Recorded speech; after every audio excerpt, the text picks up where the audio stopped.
Pessoal, informativos do STF, iniciando a nossa jornada agora por meio do direito penal, mais especificamente por meio de institutos da lei das organizações criminosas aplicado à improbidade administrativa. Tá legal? É constitucional o uso do instituto da colaboração premiada em ação civil pública por ato de improbidade administrativa ajuizada pelo Ministério Público, se a pessoa jurídica interessada participar como interveniente e se forem observadas as diretrizes ora fixadas pelo Supremo Tribunal Federal, cuja finalidade é favorecer a efetiva tutela do patrimônio público, da legalidade e da moralidade administrativa, bem como evitar a impunidade de maneira eficiente com a priorização do combate à corrupção. Vamos traduzir esse textão para ficar mais fácil? Bom, é possível você usar a colaboração premiada em ações de improbidade administrativa, desde que a pessoa jurídica interessada em celebrá-lo integre o processo. Bom, onde nasceu a colaboração premiada? A colaboração premiada se desenvolveu sobremaneira por meio da Lei 2.850 de 2013, também conhecida como Lei das Organizações Criminosas, e se mostrou muito eficiente para o desmantelamento dessas estruturas que são muito funcionais, muito hierárquicas, muito disciplinadas para a prática de crimes.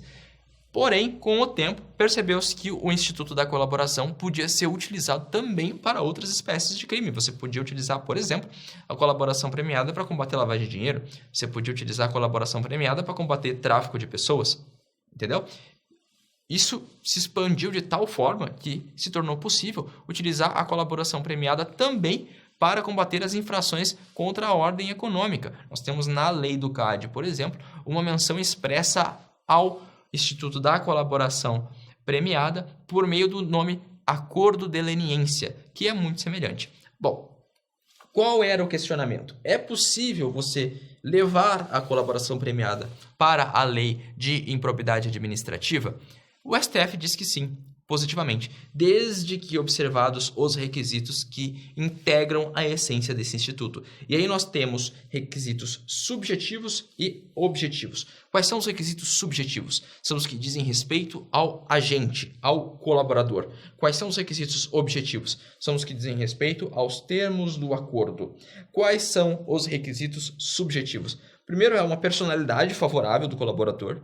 Tá legal? É a ideia de que ele, tendo consciência de que colaborará, deixará de praticar a sua conduta criminosa e, consequentemente, entenderá que a colaboração é instrumento suficiente para que reflita a respeito do seu erro.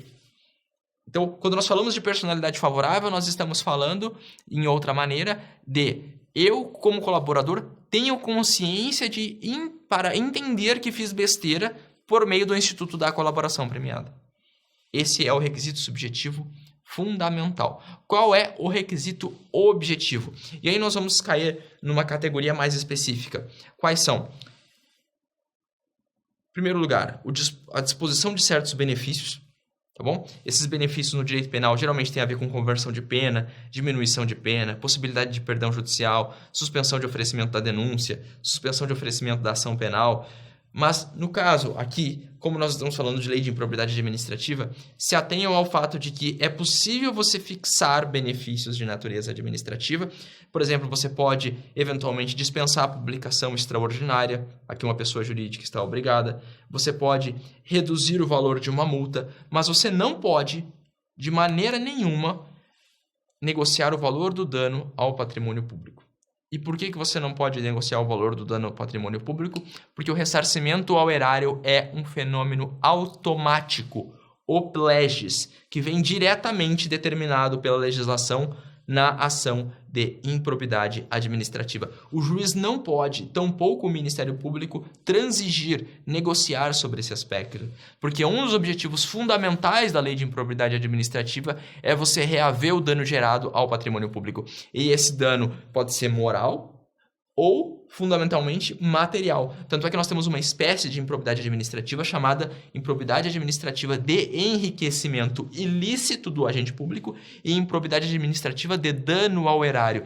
Observem que se vocês forem interpretar esses dois conceitos, por que há um enriquecimento ilícito do agente público? Porque ele ganhou algo em situação que não devia, por isso que é ilícito. E não devia por quê? Porque o ganho, a princípio, seria da administração, ou, às vezes, a administração não ganhou nada, mas, por meio daquela conduta do agente, ela é moralmente desestabilizada, a entidade perde credibilidade, certo? E no dano ao erário, é até mais fácil de entender. É uma improbidade administrativa porque eu prejudiquei o erário. Porque eu superfaturei uma obra, por exemplo, e fiz com que a administração pagasse 20 milhões ao invés de 2 milhões. Então, você não pode transigir sobre esse termo do acordo. Você não pode querer debater com o colaborador. Olha, você quer pagar 2 milhões de reais? Você quer pagar 500 mil reais? Não, isso não está à disposição. Porém, você pode diminuir, às vezes, o pagamento de uma multa. Você pode fazer com que ele seja dispensável de fazer uma publicação extraordinária reconhecendo o que fez. É possível esse tipo de transação. Não algo que envolva o valor do dano ao patrimônio público. Isso é muito curioso, essa discussão, porque, na verdade, ela já consta no artigo 17. O artigo 17 da Lei de Improbidade Administrativa previu expressamente a possibilidade de o Ministério Público apresentar o acordo de não persecução civil, que é um desdobramento do acordo de não persecução penal, e no acordo de não persecução penal você tem vários requisitos. Por exemplo, a confissão, parar com a prática criminosa, realizar a prestação de serviços à comunidade, realizar a prestação pecuniária para entidade pública ou de interesse social. E aqui no acordo de persecução civil nós trazemos por empréstimos esses institutos e, naturalmente, um dos desdobramentos, como a confissão, é a colaboração premiada. Então, na colaboração premiada por meio do acordo de não persecução civil, o Ministério Público apresenta a proposta, o colaborador entende que aquela proposta é vantajosa e aí, consequentemente, ele preenche o seu requisito subjetivo de conscientização do erro e fornece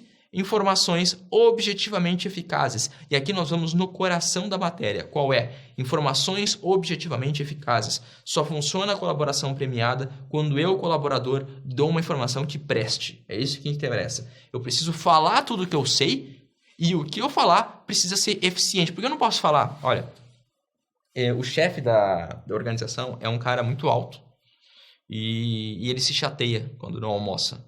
Isso não tem relevância. Eu até posso estar confessando algo do dia a dia da organização, mas eu não estou falando algo que seja relevante. O que eu preciso dizer é o seguinte, olha, o chefe da organização criminosa se reúne todo dia num posto de gasolina na rua tal, ali tem uma câmera de segurança, se vocês forem lá, vocês vão ver o que ele está negociando. Isso é uma informação objetivamente eficaz. É objetivamente eficaz porque o Ministério Público sai da reunião com o colaborador e tem condições de chegar ao local do posto de gasolina e ver se realmente aquilo ali aconteceu. Isso é ser objetivamente eficaz. Tá legal? Por fim, havendo uma personalidade favorável, dispondo informações objetivamente eficazes e negociando sobre demais termos do acordo que não seja o valor do dano ao patrimônio público, que não seja o ressarcimento ao erário, nós vamos ter a possibilidade de homologação pelo Poder Judiciário. Por fim, meus amigos, é possível colaboração premiada na Lei de Improbidade Administrativa? Sim, desde que o colaborador participe do processo. Ele precisa integrar o processo, até por uma questão de contraditório e ampla defesa. Tá legal? É isso, meus amigos. Tchau, tchau.